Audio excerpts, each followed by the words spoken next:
Okay. I just came.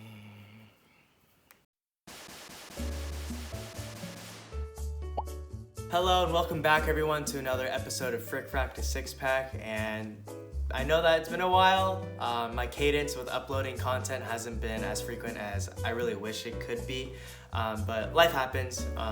Video content creating isn't my priority in life. Work and family is. But regardless, I'm recording now, and so you better be grateful, you little peasants. I just thought it'd be great to give another update as to where my hand is at, as well as just give you guys another in on what type of workouts that I did in terms of progress for the six pack at the end of the year. I only got 2 months left. Let's see how this goes. But to give an overall update on my hand, it's essentially 100% healed. At this point, it's really just about getting the strength back in my whole arm. Because with having it almost 3 months out of commission, the atrophy just set in almost immediately, honestly. Some studies show that atrophy can engage almost 48 hours after non-use of a certain muscle group, and so within 2 days I was already dying. But regardless, my hand is fully healed. My range of motion in my right hand is basically always there now. The only time it feels kind of stiff is in the morning, and that's just because it doesn't move around at all while I'm sleeping, unless something weird is going on. I don't know. But yeah, I do think that now that I can work out legitimately with both hands, it'll help a lot with the strength recovery back in my right arm. I think working out is going to expedite that process even further, and so although I lost a lot of strength overall, just not being able to do compound movements, that's a little discouraging, but I couldn't help it, right? And so at this point, it's just about moving forward and then just getting those strength gains back and then put some more on top. And so that's an overall update on my hand. Let's just get into the workout that I did. So just to give a general summary of what my friend and I did at the gym, we did a traditional back and biceps workout, nothing too fancy or out of the blue.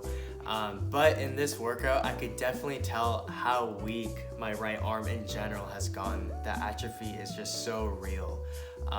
And I felt that really prevalently in this workout specifically.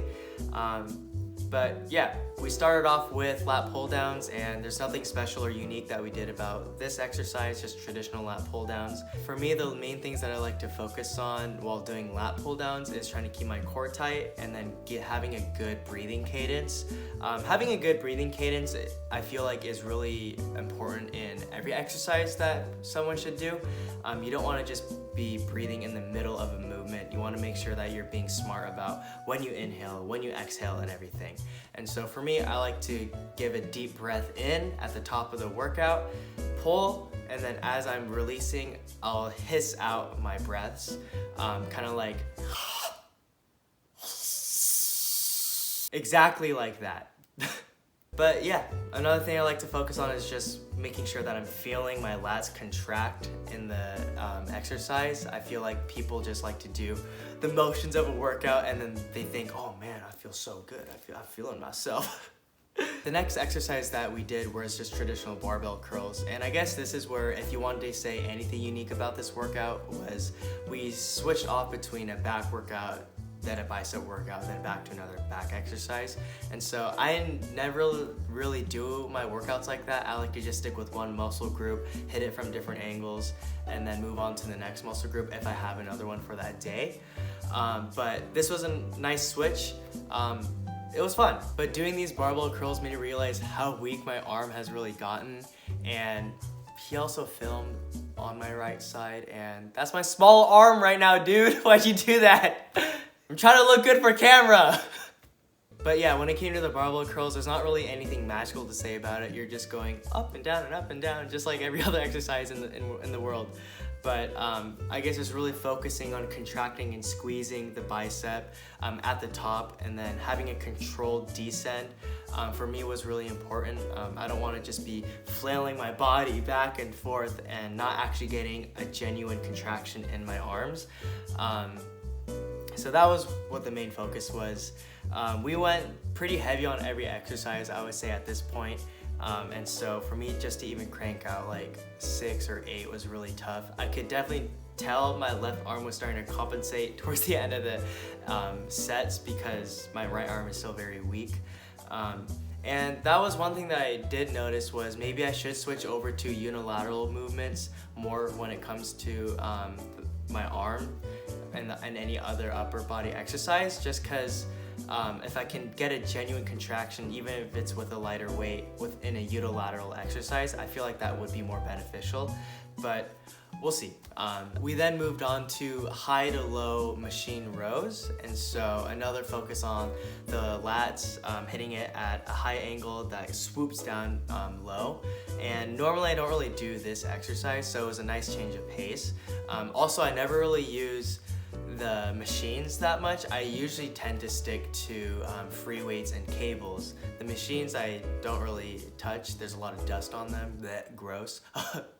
But with this workout specifically, it was really, really nice because I could feel my lats just squeezing with every pull that I did. And we went ahead and did these unilaterally. So I started with my right hand because I don't want to be able to start with my left hand. I can crank out like 30 reps with one weight and then move over to my right hand with the same weight, but I can't do that much reps.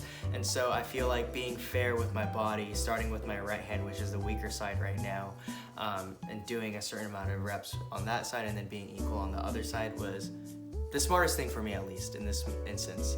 And so just focusing on the lats again, just like with the pull downs. Not really much else to say there. The next thing that we did was incline hammer press. No, incline hammer curls. Yeah, I don't remember.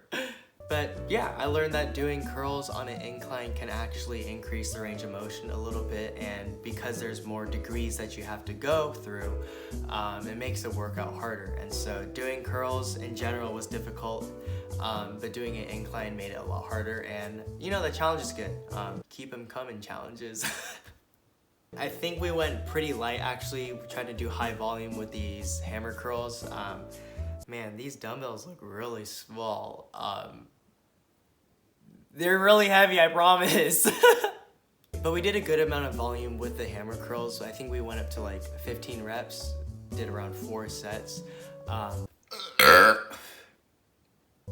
last exercise was a superset with a back exercise and an arm exercise, and so we ended up just doing rope pull downs along with preacher curls. And at this point, I was just so fatigued that I was just doing really, really lightweight. But even if it's really lightweight, still trying to challenge myself. That was really the workout. We ended off by going to Chipotle, my favorite. I don't know what I'm saying in these videos anymore. If I was to say anything about this superset, I was really trying to get that mind-muscle connection, especially with the preacher curls, because I know that my right arm is just so small right now compared to my left that I want it to catch up. And so really focusing on getting contractions and squeezes with every rep was really important. And so if there's any lesson out of my video today, besides all the nonsense that I'm rambling, it's to get a nice mind-muscle connection with your exercises, no matter what workout it is, because it's really important. I'll give you a tip on how to do it. But that was really it for the workout. Really didn't do much else besides messing around and cuddling, because I like that stuff. But I hope you enjoyed today's episode. I know that I wasn't all over the place with what I was talking about and stuff. I'm not in really the most stable mindset to make a video today. I was just going kind of off the walls. I guess it's a little bit too much energy. But if you like the video, go ahead and let me know by liking it, and then also subscribing if you haven't yet. Also share it with your friends if you think that they might get a good laugh out of this, watching an old crippled man try to get his life back together.